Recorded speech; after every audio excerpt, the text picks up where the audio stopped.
This boy is not less than 15 to 17 years.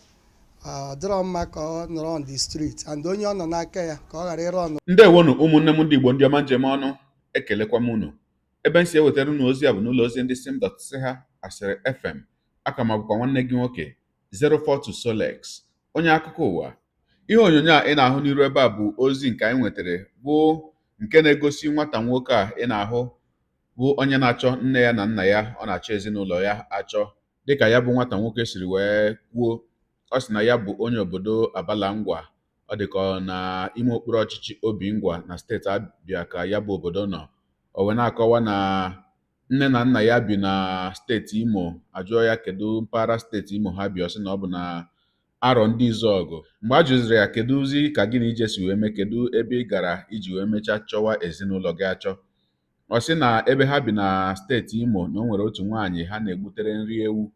O wee sị na ya bụ nwaanyị anọgide, o nwere mgbe o ruru, ọ sị na nwa ya nwaanyị bi na Abuja mụrụ nwa. O wee bịakwute nne ya na nna ya sị ya ka ya kpọrọ nwa ha kpọnye nwa ya nwaanyị ahụ bi na Abuja ka ọ gaa nyewere ya aka na Abuja. Ezinụlọ ya ewee kpọrọ ya kpọnye nwaanyị. Ọ sị na ka ha rụziri na Abuja, onye a kpọnyere ya n'aka ya na Abuja, o wee bụrụ na ọ na-emegbu ya emegbu n'aka. Ọ sị na ya bụ nwaanyị ebie otu afọ na ya bụ Abuja, ya esi na ụlọ ya bụ nwaanyị wee gbapụta na-awagharị n'ụzọ ebe ọbụla ọ hụrụ ihe ọbụla ọ hụrụ orie, ebe ọbụla ọ hụkwara na mgbe chi jiri ọ rahụ. O wee sị na ya awagharịwa otu ahụ wee ruo afọ 3. O wee sị na ya anọgidezie wee hụ otu nwa ikorobịa onye na-arụ ọrụ POP. Ọ gụọ ya agụ, ya sị ka ya mụọ ọrụ aka. Ya bụ nwa ikorobịa ya gakụziri ka ọ kụziere ya ọrụ aka, na-akpọzi ya aga ebe dị iche iche. O wee sị na o mechaziri kpọrọ ya bịa ọrụ na steeti Benue, ebe ya nọzi wee zute nwanne anyị nwoke a onye kọwara onwe ya dịka Ifeanyi Asọgwa, onye obodo Nsụka na steeti Enugu. Ọ sị na ọ gara ọrụ na Benue. Otu onye ọ kpọrọ ọrụ si Abuja abịa wee kpọrọzie ya bụ nwata nwoke ị na-ahụ ebe a wee bịa ebe ahụ dịka nwa ọrụ ya.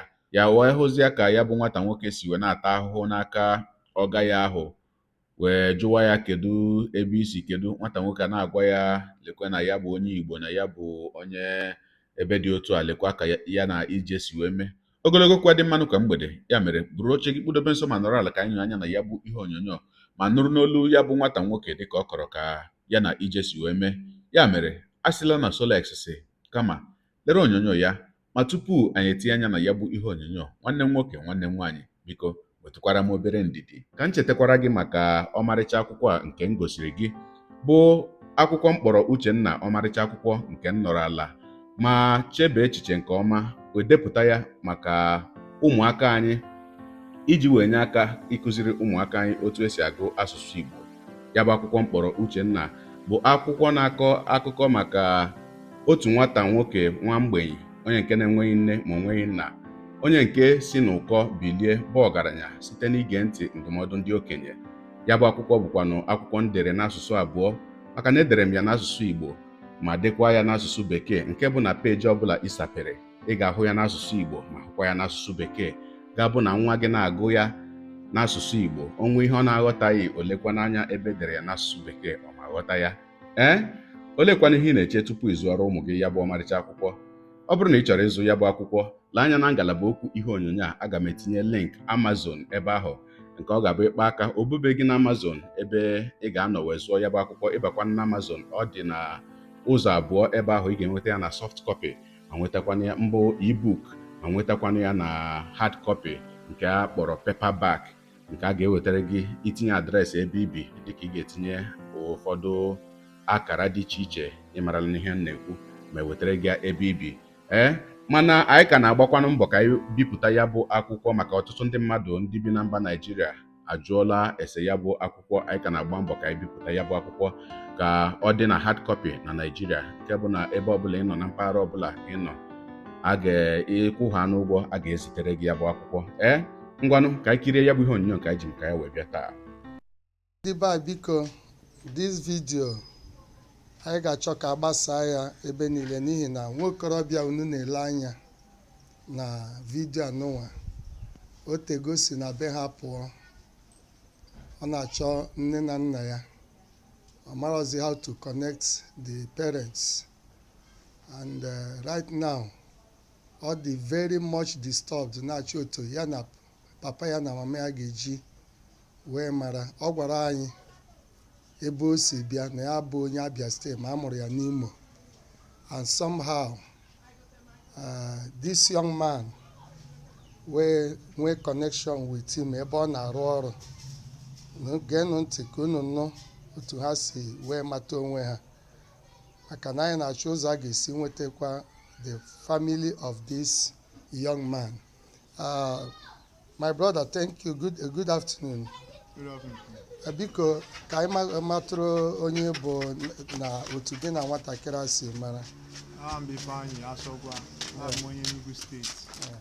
Otu m na onye a ji mata bụ na ebe anyị na-arụ ọrụ na Benue steeti, ebe a ka onye a bịa fụrụ m, so ọ kọwara m otu o si Abuja na ya na nwa ụmụanụ nọbụ over ọkwanye na ya nọ like 1 year, oshizi there pụọ nọ na street like 3 years to 4 years before o soro onye m kpọrọ ọrụ bịa ebe m na-arụ ọrụ. So the boy mmegbu karịa, ọnọkọtazi ha na before nsi asọ bịa ka anyị ma otu anyị ga-esi chọpụta, since mụ abụ onye Igbo ma anyị ma na onye abụ onye Igbo, anyị ma otu anyị ga-esi chọọ nne na nna ya.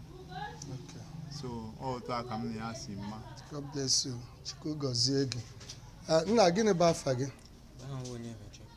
Kwụsị okwu ike ka ndị na-ege ya nụ ihe ị na-ekwu. Onye mechi onye? Sunday si n'iwe onye ebe? Ị maara aha taụn unu n'Abia steeti? Aba? Abalangwa local gọọmenti. Ebee ka parents nne na nna gị bi? Ha bi n'Imo steeti. Ebe n'Imo steeti? Aha pa gị bụ gịnị? Sunday. Ị maara aha Sunday ihe ọ na-aza? Mama gị kwanụ? Onyinyechi. Onyinyechi. Kedu ihe kpatara iji si na ebe unu gawa Abuja? Onwe onye kpọrọ gị? O nwere onye anyị na-agbọrọ n'ewu n'Imo steeti. O nwere nwa obi anyị na-agbọrọ n'ewu ahụ. So Duma sị o nwere nwa ya nọ na Imo steeti mụrụ nwa na ndị soro ya biri. So Duma na-akpọje m ebe ahụ, ndị soro nwa ya ahụ biri. Nwa ya na-ama treatment. Mgbe a pụzie n'aka ya, bịa bazie na street, bịa nọrọ na street like 3 years. Before bịa jee one site onye 1PP na-arụ ọrụ, bịa like ya dị ọrụ, mgbe a sị ka m mụọ ọrụ a, ụra ga-esi n'ọrụ ahụ chọta ndị be m. Anyị abịa mụọ, so the person say na ọ ga-akpọrọ m bịa Benue. So ọ kpọrọzie m bịa zuo Benue. Bụ onye nke ahụ bịa bidozie na-amatriti m. So ọ bụrụ ebe onye Igbo anyị bịa kpọzie n'ọrụ dodade, bịa sị ya na ya bịa nyere ya ka bịa rụọrọ ya ọrụ. So ọ bịazie bịa rụwara ya ọrụ. So dịka onye Igbo anyị na-afụ ya otu o si eme m, na ana m arụ ọrụ from morning till night. Aga m na-arụ ọrụ. So from ebe ahụ onye Igbo anyị sị na m na ọ ga-esendụrụ m ego ka m bịa chebe so that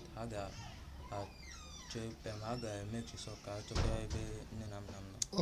Okay. Onye ahụ kpọrọ gị ma onye ọ bụ nke ahụ ị na-arụ ọrụ na mbụ? Bekwa aha ya wee Ernest. Onye ebe? Onye Benue steeti. Onye Benue. Okay. So ọ bụ na ese ndị vidio a ịhụ papa gị na mama gị ga-ama ha? Ya ga-ama ha. Okay. Ndị be anyị ụnụ ahụgo ka o si wee na-ada. Biko anyị na-arịọ ka e post this picture to all the platforms of Imo State and Abia State ka enwee ike locate the parents of this young man. This boy is not less than 15 to 17 years.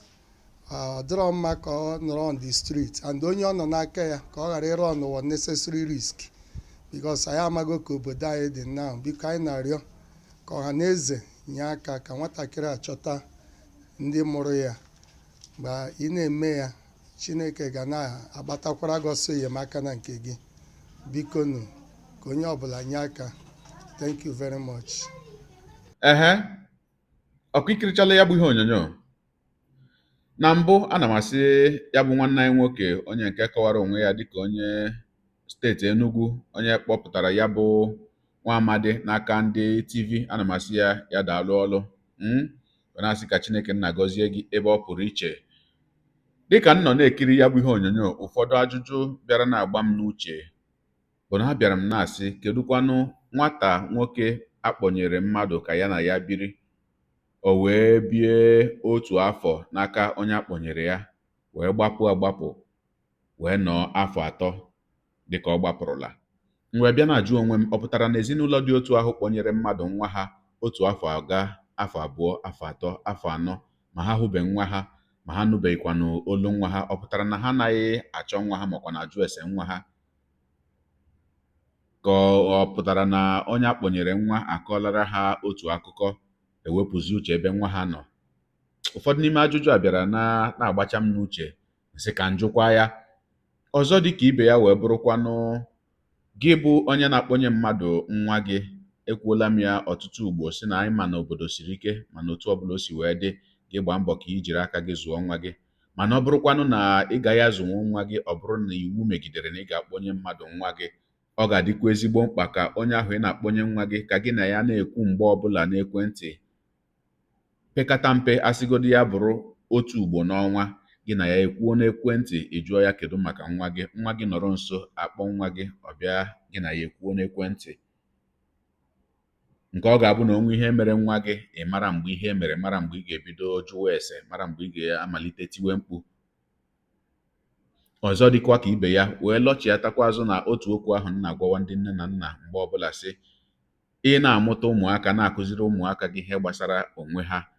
Kedu aha gị? Kedu aha nne gị? Kedu aha nna gị? Kedu aha obodo gị? Nke a bụ eziokwu. Ọ dị mma na ya bụ nwata matanwuru aha obodo ya, matakwana aha obodo ebe ha bi n'arọ ndị izu ọgụ. Mana kedu ihe bụ na nwata ara otu a amaghị aha nna ya, bụ nke ama dịka sọnem nna ya? Ihe ọma nnọọ bụ na nna ya na-aza Sọnde. Sọnde onye? Ọ maghị. Nke ahụ adịghị mma. Nne na nna ya dara ya ebe ahụ.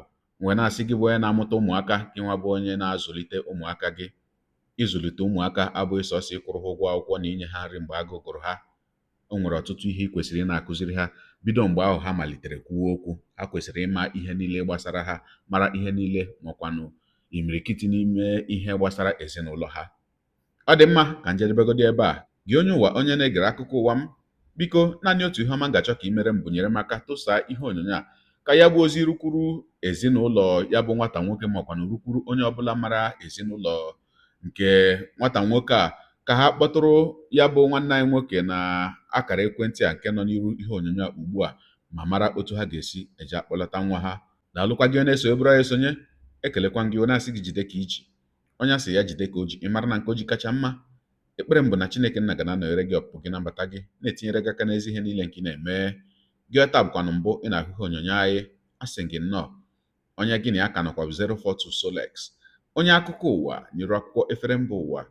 Ya mere, ọ bụrụ na ka m mere dị gị mma n'obi nwanne, biko ọ bụ na Facebook na Instagram ka na-ahụ ihe onyonyo, pịara m folo. Ọ bụ na YouTube ka ị na-ekiri ya bụ ihe onyonyo, pịara m sọskraịb, ya na mgbịrịgba anya n'akụkụ, ka ime ike na-enweta ihe onyonyo ndị ọzọ ga na-ewetara gị n'ọdịnihu. Igbo ndị ọma, njem ọnụ, Igbo mụrụ nze m ọzọ, ekelekwa m unu. Wee na-asị na ọ ga na-adịrị unu niile mma. Ise ngwanụ tụsara m ihe onyonyo a, na-atụsara m ya bụ ihe onyonyo, na-apịrị maka na share button. Ya mara gị mma onye nke m.